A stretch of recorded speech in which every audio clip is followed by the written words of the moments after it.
नमस्कार मित्रांनो, मी शेळके वकील. माझा फोन नंबर आहे 940-323-1100. जास्तीत जास्त मित्रांनो, मी ग्रामीण भाषेतून सर्वसामान्य पत्र भाषा कायदेशीर पोहोच या दृष्टिकोनातून मी माझं चॅनल चालू केलं. मित्रांनो, जर बघितलं तर पोलीस स्टेशनमध्ये एखादा तुम्हाला अचानक जर फोन आला असेल त्यावेळी आपली भांबेरी उडून जाते किंवा गोंधळ निर्माण होणार. मित्रांनो, याच्या आधी जर माझ्या चॅनलला सबस्क्राईब केलं असेल तर सबस्क्राईब करा, लाईक करा, शेअर करा. ज्यावेळी आपण आपल्या फॅमिलीसोबत, कुटुंबासोबत घरी असतो किंवा मित्रांच्या मध्ये असतो किंवा बाहेर आपल्या कामामध्ये व्यस्त असतो आणि अचानक पोलीस स्टेशनमध्ये फोन येतो, तुम्ही अशी व्यक्ती आहे का, तुमचं नाव घेतलं जातं आणि आत्ताच्या आता तुम्ही पोलीस स्टेशनला या, तुमच्याविषयी तक्रार नोंद झालेली आहे. त्यावेळी तुम्ही अजिबात भिवून जाऊ नकोस. फक्त तो फोन अटेंड करा, चांगल्या पद्धतीने कॉल घ्या, त्यांना विचारा तुम्ही कुठल्या पोलीस स्टेशनमधून बोलताय, कशासाठी मला बोलवून घेताय, माझ्यावर कुठला गुन्हा नोंद झालेला आहे का.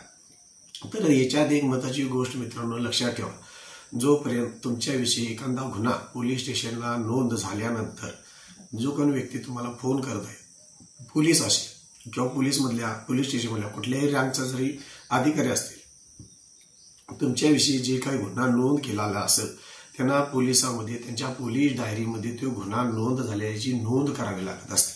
नोंद केल्यानंतर तुम्हाला स्पेसिफिकपणे एक नोटीस पाठवावी लागते आणि त्या नोटिसा पद्धतीनं तुम्हाला पोलीस स्टेशनला बोलवण्याचा हा पोलिसांचा अधिकार असतो.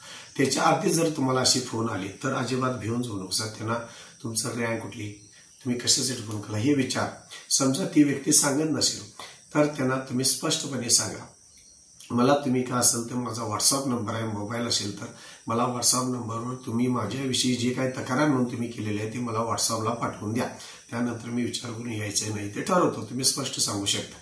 तिने समजा व्हॉट्सअपला पाठवणार नाही, तुला आत्ताच्या आता यायला पाहिजे नसेल, तो जिथं असेल तिथं मी तुम्हाला गाडी टाकणार आणि उचलून येणार अशी जर धमकी देत असतील तरी सुद्धा मित्रांनो भीती वाटून घेण्याची काहीही गरज नाही.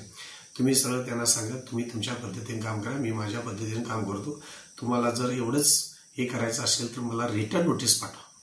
आणि जोपर्यंत पोलीस तुम्हाला रिटर्न नोटीस पाठवत नाही तोपर्यंत अटक करायला येऊ शकत नाही.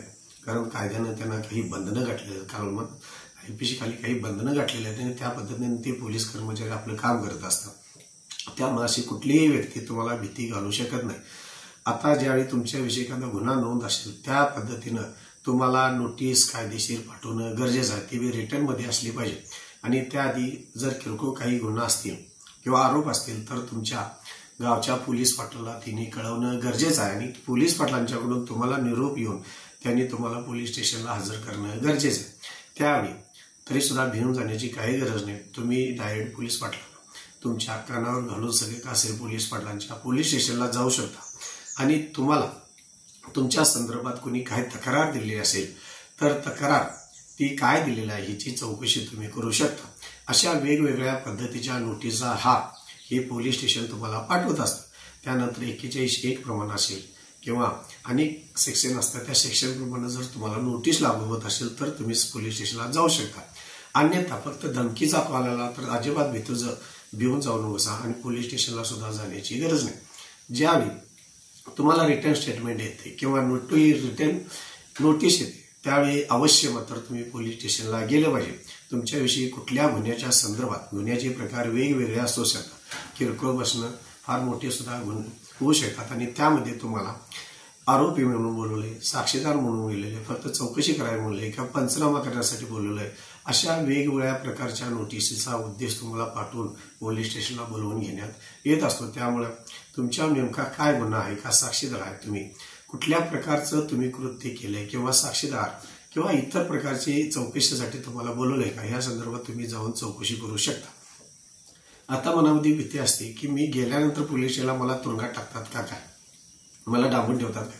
तर मित्रांनो, तुम्हाला पोलीस स्टेशनला गेल्यानंतर पोलिसांना अटक करण्याचा अधिकार नाही. किरकोळ गुन्हा वगैरे असेल तर तुम्हाला समज देऊन सोडण्यात येईल. साक्षीदार असेल तर कोर्टामध्ये कधी हजर राहायचं हे सांगतील किंवा इतर गुन्ह्यामध्ये काही चौकशी असेल तर तुमची रितसर चौकशी घेतील. पण सदरची चौकशी करत असताना रितसर पोलीस स्टेशनच्या डायरीमध्ये नोंद करावी लागते. समजा तुमच्या विरोधात किरकोळ गुन्हा असेल तर तुम्हाला नोटीस देऊन सोडण्यात येईल. त्यानंतर समजा एक अदखलपात्र गुन्हा असेल तर पोलिसांना तुम्हाला अँटीसिपेटरी बेल मेहरबान कोर्टामध्ये दाखल करण्यासाठी तुम्हाला वकील मिळण्यासाठी काहीही तिन्ही जरी मदत केली तर चालते किंवा तुम्ही वकिलाची मदत घेऊ शकता. त्याशिवाय तुम्हाला अटक करता येत नाही. त्यासाठी तुम्हाला 5 दिवसाची मुदत असते. त्यामध्ये तुम्ही गुन्हा जर गंभीर स्वरूपाचा तुमच्यावर जर आरोप झालेला असेल तर अँटी शिफ्टरी बेल मेहरबान कोर्टाकडून तुम्ही मंजूर करून घेऊ शकता. त्यामुळे पोलीस स्टेशनला जाऊन सर काय असेल आपल्याविषयी फिर्याद आहे ती फाणं गरजेचं आहे.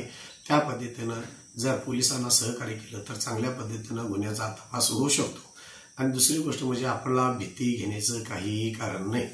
मित्रांनो, आजच्या व्हिडिओमध्ये आपण फक्त पोलीस स्टेशनमध्ये अचानक फोन आल्यानंतर आपल्याला जे मानसिक त्रास होतो आणि टेन्शन येतं ते टेन्शन काही घेण्याचं गरज नाही. तुम्ही पोलिसांना डायरेक्ट तुम्हाला अटक करण्याची काही गरज नाही. काही असे सेक्शन असतात त्यामध्ये जर आरोपी फरार असेल काय असेल तर त्या संदर्भात पोलीस काही IPC कलमाखाली अटक सुद्धा करू शकतात. पण जर पोलीस माहितीच देत नसेल काहीतरी बोगस कॉल येत असतील तर त्या संदर्भात एवढं भीती घेण्याची काही गरज नाही. तुम्ही ज्यावेळी अशा ठिकाणी तुम्हाला भीती वाटतच असेल तर तुमचे जवळचे कोण मित्र असतील वकील वगैरे त्यांच्याशी संपर्क साधा. आयुष्यामध्ये जाता जाता सल्ला देईन वकील, पोलीस, पोस्टमन, वायरमन या अशा संबंधित क्षेत्रात काम करणारे आपले 1-2 किंवा चांगले मित्र हे जवळ तुम्ही बाळगत जावा. त्यामुळे कायदेशीर सल्ला द्यायला घ्यायला तुम्हाला हे आयुष्यामध्ये फार उपयोगी पडत असतं. त्यात जर माझा काही कायदेशीर सल्ला हवा असेल तर माझ्याकडून मोफत सल्ला मिळेल. माझा फोन नंबर आहे 940 323 1100. मला कधीही कॉल करा. धन्यवाद. माझ्या चॅनलला सबस्क्राईब करा, लाईक करा, शेअर करा. धन्यवाद.